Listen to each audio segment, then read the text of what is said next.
What's going on, everybody? So, I got myself a nice little surprise today.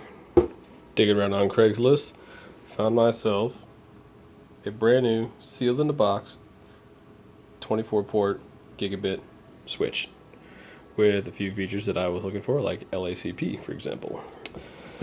So, how much did this $400 normally switch cost me? Oh, just a measly 50 bucks. That's right, $400 piece of gear, 50 bucks, brand new inbox. Thank you, Craigslist. I don't know how this guy got it. It's probably stolen, but I don't care. It's not my problem. The question is, though, did he do a really good job faking it or resealing a box and I got had? I don't think so. This guy's garage that I got it out of looks pretty legit. He's got a lot of hardware and other stuff that he sells online through eBay and whatnot.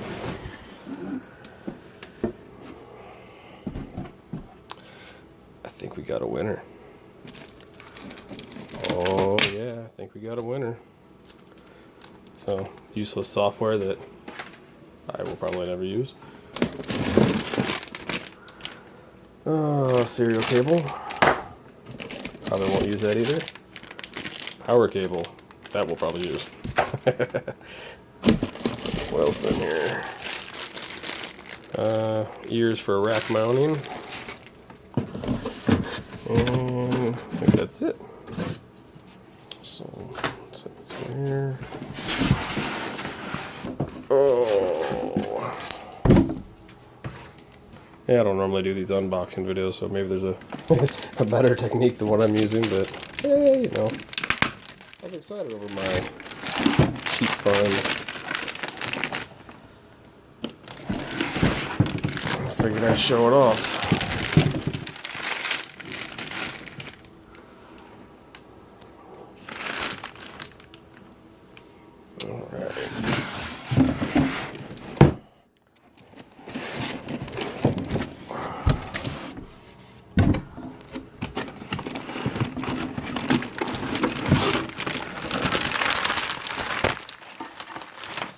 Alrighty, what we got here?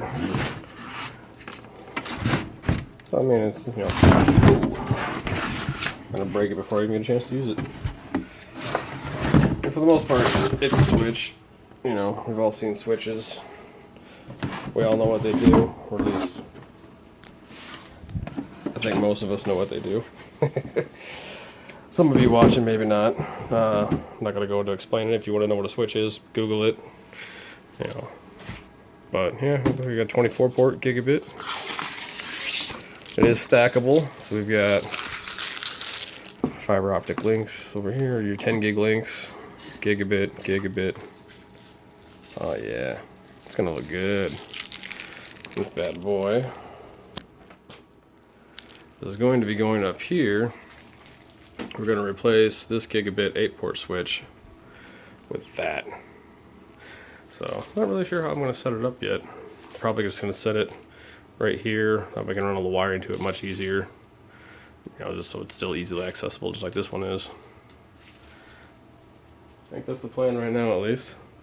So, I'll cut away here. I'll reconfigure all of this stuff.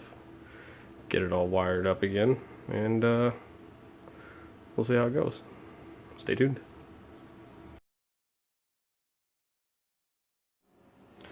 Alright, so we got the switch up and running. Got everything all configured.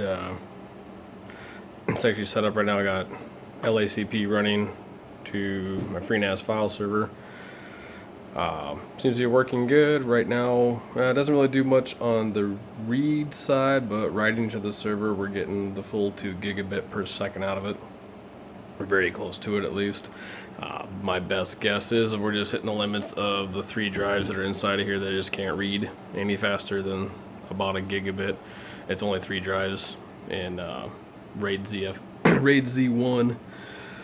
So I think unless we put more drives in it, probably not going to see any more. Maybe do some SSD caching in it at some point, but it's not really necessary right now. But we do have do everything all kind of set up in here. What's kind of cool is, let's show the, go over here, port management. So got the FreeNAS server hooked up, ports 2 and 14, set up in LACP mode. Like I said, it's working good. I did a test where I actually took some files off of, not this laptop, but another one, and off the server here, just a bunch of video files, copied them simultaneously between the two machines over wired connections, and did it again, copy and back, to kind of see what we were getting going both ways. If we actually go back here, we can actually see some of that. So we can see, yeah, according to the FreeNAS reporting tools, we got up to a little over 1.5 gigabit per second. So, and if we scroll up, maybe, there we go, too far. So you can kind of see what I was talking about here. So interface 1 is seeing most of the activity, and the second interface, interface 0, is really only being accessed when we're writing to the server. Other than that, it doesn't really see any activity. So, and again, I think that just comes down to the drive performance. I think when with FreeNAS, with the ZFS file system, you know, most of that information is actually getting cached straight to the memory in here, and then later is written to the drive. So it's got, as far as the network's concerned, practically infinite bandwidth. It's, well, not infinite, but significantly faster than what the network can actually operate at. So that's probably what a lot of it comes down to. Maybe if I get a little excited, maybe we'll see about putting, you know, maybe a quad NIC or something in there and bumping it up. This thing will actually, I think when I was reading up on the switch, it'll actually support up to 8, I think it is, in lag mode on that switch. So maybe, I don't know.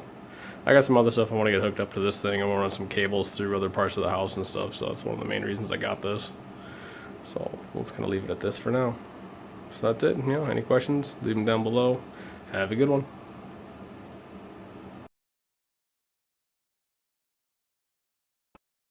One more thing. I did a little bit more reading on this switch. This was kind of a spur of the moment buy. These SFP ports on here, I don't believe they actually do 10 gigabit on this particular switch. We might be looking at just gigabit, and that's it. But you can team a pair of these together, run them up to a switch, run them up to another switch doing stacking, or run them off to individual switches. I didn't look too much into that. I don't think I'm ever going to need more than one of these guys in here. If I do, I'd probably just get a bigger switch and go to a 48 port instead. But I think 24 is probably going to be enough for now. But I might do a little bit more looking, see if I can actually use these for anything else. But yeah, I don't think they actually do 10 gigabit. So, but that's okay. Wasn't really looking for that anyway. That's pretty much it. If you guys, like I said, got any other questions or anything, leave them down below. Comments too. Have a good one.